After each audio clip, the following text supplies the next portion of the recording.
E aí, para gases, para a grande maioria dos gases, né, ou para alguns gases, nós temos que o meu ρ ele não vai ser constante, não vai ser constante, ele vai ser variável, tá? E aí, então, o meu fluido vai ser compressível, tá? A gente viu o que era a compressibilidade de fluidos na unidade 1. E aí, se o meu fluido é compressível, para gases puros, eles podem estar sujeito, pode ser escrito em função da lei dos gases perfeitos. Então, eu vou ter que a minha densidade, do meu fluido vai ser igual a P divididos por RT, tá? Onde P é a pressão absoluta que vai estar atuando no sistema, T vai ser a temperatura absoluta em kelvins ou em Rankins, e R é a constante dos gases que é constante, tá? Ou seja, para fluidos compressíveis entra mais uma equação de estado que depende da temperatura e pressão que está atuando sobre esses gases. E aí, nesse caso, então, onde tinha ρ, eu vou substituir pela minha equação de estado dos gases, então substituir aqui, tá? E aí, essa integral, eu vou passar o P para cá para resolver essa integral e o dz para cá, tá? E aí, eu vou ficar com,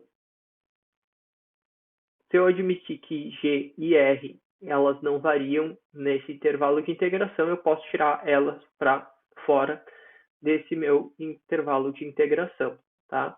E aí eu fico com dz em função da temperatura e dp sobre p. E aí o lado esquerdo desse sistema de integrais é relativamente fácil, né? A gente sabe que a integral de dx sobre x é igual a ln de x, e aí aplicado nos limites de integração de P2 a P1. Tá? E aí, esse lado da integração é um pouco mais complicado se a gente assumir que a temperatura ela pode variar conforme a altura. Então, por exemplo, se a gente estiver na atmosfera, a gente sabe que à medida que a gente vai subindo na atmosfera, a nossa temperatura vai estar diminuindo, tá? Então, se a gente estiver trabalhando com problemas que estão utilizando uma variação de altura muito grande nos gases, por exemplo, se a gente considerar a temperatura que nós estamos aqui na superfície e a temperatura quando a gente está lá em cima de um avião, se vocês olharem no painelzinho aquele que aparece nos aviões, quando a gente puder voltar a voar de novo, vocês vão ver que a temperatura, às vezes, para um voo de cruzeiro, chega em torno de menos 50 graus Celsius, tá? Vocês podem ver, muitas vezes, cristais de gelo sendo formados na, na janelinha do avião. Tá? Então, a gente tem uma variação de temperatura em função da altura. E aí, para resolver essa equação, a gente precisaria ter descobrir qual que seria o comportamento dessa temperatura em função da elevação, tá? E aí precisaria de uma outra equação. Mas se a altura for pequena, se estiver trabalhando aqui em torno de poucos metros, tá? A gente pode admitir que essa temperatura é constante ao longo da coluna desse fluido que a gente está trabalhando, tá? Então, se a gente analisar a temperatura muito próximo da superfície, aqui, digamos, entre 0 e 10 metros de altura, tá? A gente pode assumir que a gente está em torno da mesma temperatura, tá? E aí a gente pode tirar mais facilmente esse valor aqui da integral. A gente vai chamar que t vai ser igual a t0, e aí aqui a derivada de dz vai ficar simplesmente z. A integral de dz vai ficar simplesmente z aplicado nos limites de integração de z2 a z1, tá?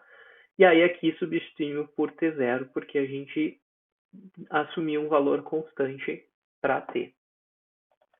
E aí, quando a gente assume que ele está variando sobre a mesma quantidade de temperatura, a gente assume que essa variação é dentro de uma camada isotérmica, tá? Ou seja, que a temperatura se mantém constante. Se vocês não estiverem trabalhando com uma camada isotérmica, ainda existem duas outras formas de trabalhar com esse problema. Uma é que vocês calculem a variação devido a pequenas camadas isotérmicas, tá? E aí vocês podem ir calculando a variação, a temperatura para diferentes camadas. E outras é se vocês conhecerem, por exemplo, a equação que descreve como essa temperatura varia em função da elevação. E aí vocês basicamente teriam que substituir aqui t, aí t seria uma função de z, e aí essa integral aqui poderia ser, por exemplo, depende, claro que como ela for, mas se for linear, também sairia outro ln, tá? E aí vocês poderiam cortar os ln's, tudo poderia até simplificar ou até dificultar essa integral. E aí a gente pode tirar, né? Vamos tirar essa integral daqui. Aí a gente vai passar para o exponencial por outro lado, a gente vai ficar com P2 menos P1. E aí, passando para cá, para esse lado aqui, ele vai passar aqui na forma da exponencial. E aí, se vocês olharem no livro do Fox, tem um exemplo de como a temperatura varia em função da elevação da atmosfera, tá? E aí ela segue um perfil mais ou menos assim. Nós temos aqui temperaturas basicamente constantes a quase 100 graus Celsius negativos a partir dos 80 quilômetros da atmosfera. E aí depois, abaixo disso, a temperatura começa a aquecer bastante, tá? E aí ela forma um perfil assim, aí depois tem um ponto da atmosfera que ela pode começar a diminuir devido à circulação, e depois, quando ela vai se aproximando próximo da superfície, ela começa a diminuir de novo, tá? E isso daí vai depender muito da circulação atmosférica local e das propriedades dos gases que vão estar atuando na atmosfera.